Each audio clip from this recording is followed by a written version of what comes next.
episode 126. What can the Death Star plans teach us about security alerts? So, Star Wars, the Death Star. Finally, time I should probably tackle this. Maybe, I don't know, get sued by the mouse. Who fucking knows? Anyway, the Death Star in Star Wars. The Star Wars is a story about wars in space. Who knew? And it follows around the premise, at least the original trilogy, falls around the premise that there is this evil empire who is building an ultimate weapon to then use against all of their enemies or any rebels that might cause them to lose power. And so this ultimate weapon is used in an exercise of power to destroy an entire planet where millions of people cry out and all of a sudden their voices are silenced. There's a disturbance. This causes a rapid response by the rebel powers to attempt to stop the empire. When they do this, they somehow get the plans for the Death Star. And what this means is that they're just blueprints of the Death Star. And these were generated by one of the scientists that were forced to work on the Death Star because they were basically a target for how to destroy the Death Star, because Galen Erso, the scientist who worked on the Death Star, let there be a pivotal or drastic vulnerability in this Death Star, which could be exploited by the rebels. This particular exploit was that they had to fire photon torpedoes down this 2-meter wide shaft to then cause a chain reaction of the destruction of the generators within the Death Star. And what happens throughout the whole show, sorry, spoiler alert, 50 years later. God damn, this movie's already 50 years old. Anyways, this whole thing happens because the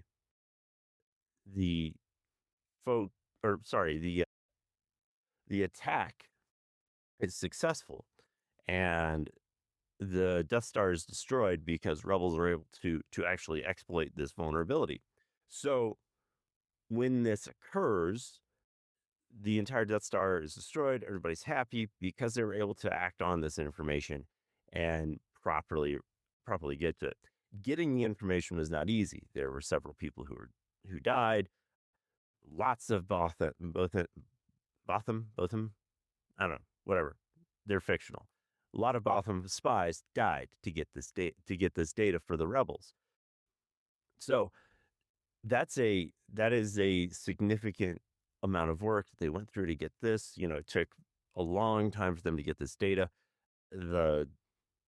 The Empire had been building this for a long, long time and been using slave labor to do so. And there's just a whole lot of stuff that led up to this point. And what can this fucking teach us about security alerting? What does Star Wars and the Death Star have to do with any of this? Aside from me being a gigantic fucking nerd and wanting to wax poetic about how the good guys win in a situation where they exploit a vulnerability for a bad guy. Well, I don't know. Shoehorning everything in together is sort of my deal. So anyway, security alerting is an important aspect of any security department, any security practitioner, any security posture for an organization. And what I mean by that is when I say security alerting, I'm not just saying, hey, you have a problem, go do something about it. There's a few layers to this beyond just, hey, you have something. Alerting works in a lot of ways. So first, you have to be able to capture information. What does this look like? Well, capturing information typically is resolved around having something like a SIM, a log aggregator, something that will take all of your data and put it into a place where it can be analyzed and looked at. And it's important to have this because you need to have this information. But even before that, you need to know what all of your log emitting sources are. If you don't know what all of your log emitting sources are, how are you going to know where you can get data from to then get into your SIM? So, first, you need to have a list of all of your log emitting sources: workstations, servers, services, websites, platforms, cell phones. I don't know. It can be endless, but you need to have a plan on what you need to get data from and what you care about for your data. And it's not enough to just gather those logs. So that brings us to the next thing you have to do. You can't just get logs. You have to be able to sort logs. You have to be able to identify what's important. Now, gathering logs is important for governance and compliance because you need to be able to go back and look at those logs at some point, and you don't know what you're going to need to look at in the past. So, for forensics purposes, you also need to collect all of those logs. But in order to get those logs alerting and be able to action on stuff, you need to be able to really sort those logs thoroughly. And usually, when you do this, this is done by categorization based on regex matching or rules, something of that nature, where you are basically designing a workflow for each and every rule that comes into your organization. Now, you can do this at bulk in a lot of ways. You don't have to just have a rule for every single specific log emitting source, but you can do things like, hey, if it contains this type of information, or if it looks like this, then do this. You can definitely sort those in a particular way. Most SIMs have the ability for you to sort the data in the SIM. So that way you don't have to ship those logs anywhere else. You can just have the SIM kind of sort it. And there's a lot of different ways to sort logs.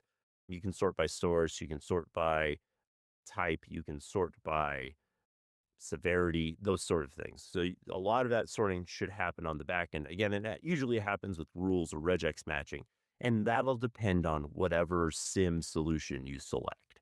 So whether or not it's a Waza or a Splunk or an Elastic, those are all different things that you can use for SIM and log aggregation, and all of those allow you to create rules and allow you to sort logs in stream. So beyond that, once you have logs, once you are gathering logs, and once you have sorted your logs, you're then going to have to determine what information, what alerting do you actually need to set up? What is important for you to know? And how do you want those logs to reach you? And this can get complicated because there is a to be step in this process, which is, what other information are your logs not giving you? So for instance, if you are gathering information that includes IP addresses, maybe you need some additional information on those IP addresses, like where they exist on the planet, who they're owned by, whether or not they might be threatening. And those are important things to get. But your SIM may or may not do that for you. And so you're going to have to then figure out a way to get some additional information if you don't have it. You want to enrich your data so that way you can make additional judgments on that. So again, when you have your once you get those logs and you have them enriched, then you can start the process and maybe looking a little bit better at alerting. And even inside of that, before you get an alert, maybe you want some additional enrichment or additional logical processes that hop in and do that. And those are all things that you should consider. Like, hey, once I get this log and it enters into the SIM, I want the SIM to forward it over here so that I can get enrichment on the IP addresses and whatnot. Then what I want to do is I want to look at that IP address and I want to see if I have ever seen that IP address before. And if I have, in what context have I seen it? And then I want to know if what type of activity has occurred from that IP address previously. And then if it looks suspicious, I want that to be forwarded to me. And then you can craft a whole lot of stuff around what you deem suspicious and whatnot. I know I'm kind of rest of the owling this at the moment, but That's basically how you want your SIM and log aggregation to get set up. It's not that you can just simply go from gathering logs to knowing what you're doing. It's that you have to have some additional steps.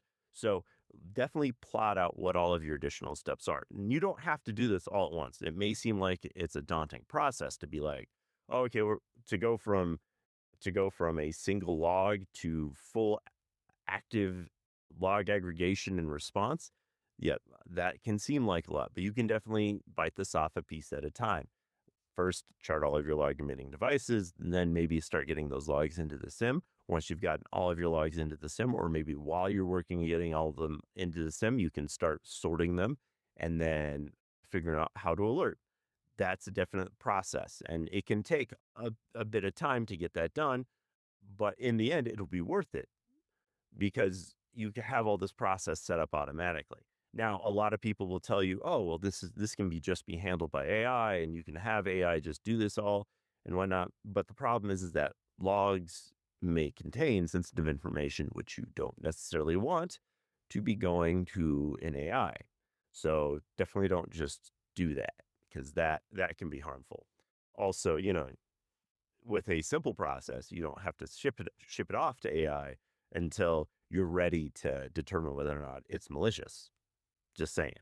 So once you have your logs, you've plotted out how you want to get your alerts and what you want to alert on, then you need to have something or some process, some mechanism for you to respond to those alerts.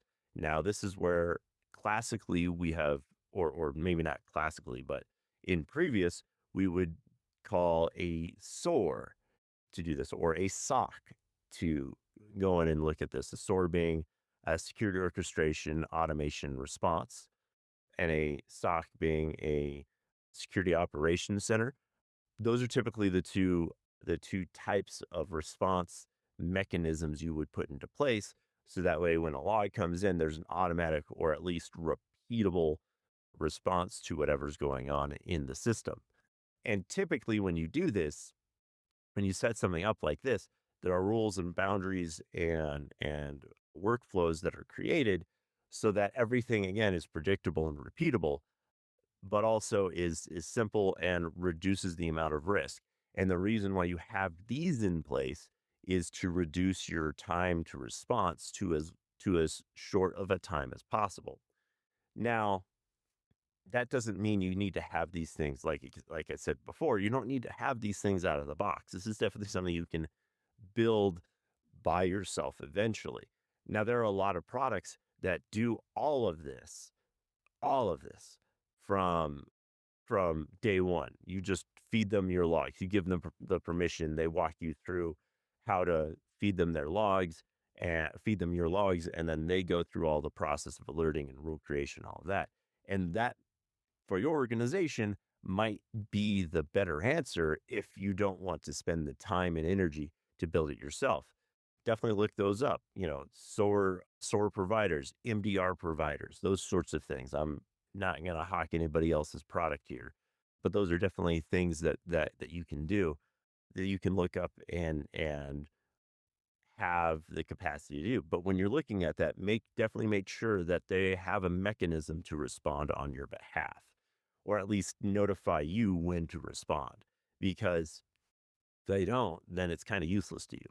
So once you have an automated and repeatable method of responding to these alerts, and again, it can seem like a lot. Typically, with something like that, you build an orchestration framework to where you have workflows built out that where they receive the alerting from the SIM, and then you have this workflow built out, and some of them are low code, no code, and some of them are just fucking pages and pages of XML, depending on whatever solution you may land on there.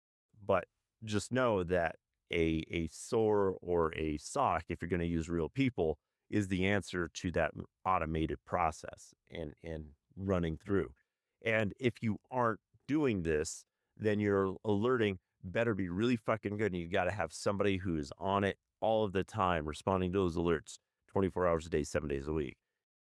And they have to have the fucking patience of a saint because I've been there and it's fucking awful. So definitely that is the where I say pump your brakes. If you think you want to do that process, pump your brakes because you're going to get inundated with just a lot of stuff that you end up having to look at.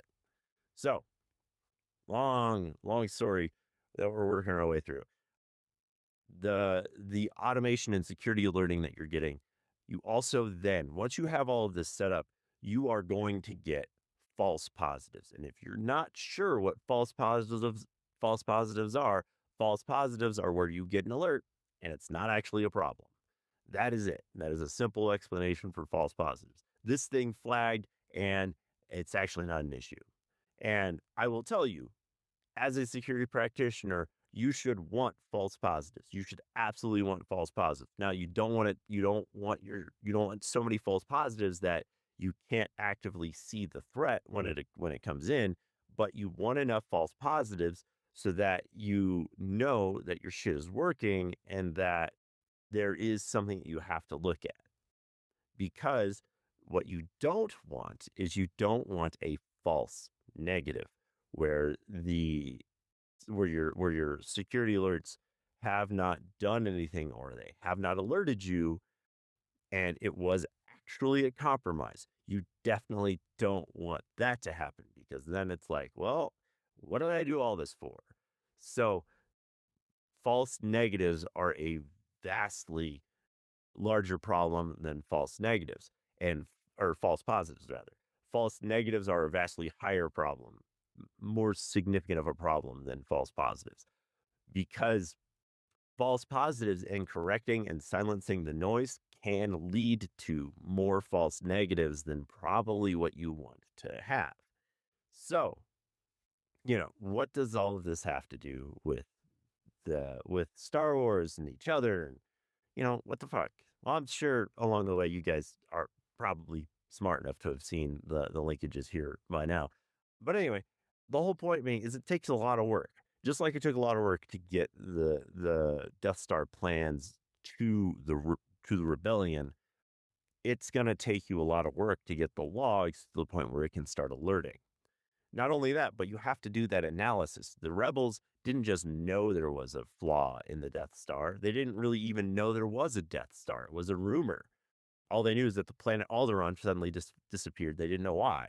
So the Death Star being exposed and then the plans being there to show where you could attack or what happened, those are things that they had to do some analysis on. They had to do analytics to see what was going on.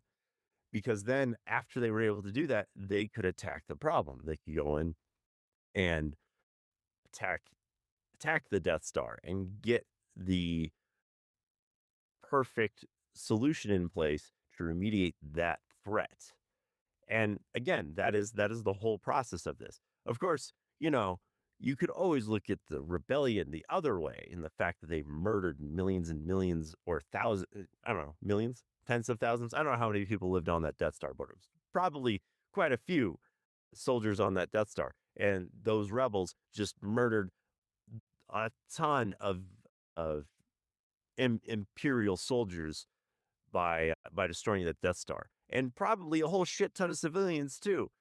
And, terrorist actions and leveraging a threat against this seemingly legitimate and legal entity, that's you could see that as an attack, as an exploit, as an exercise of a threat against a target, which is exactly what hackers do.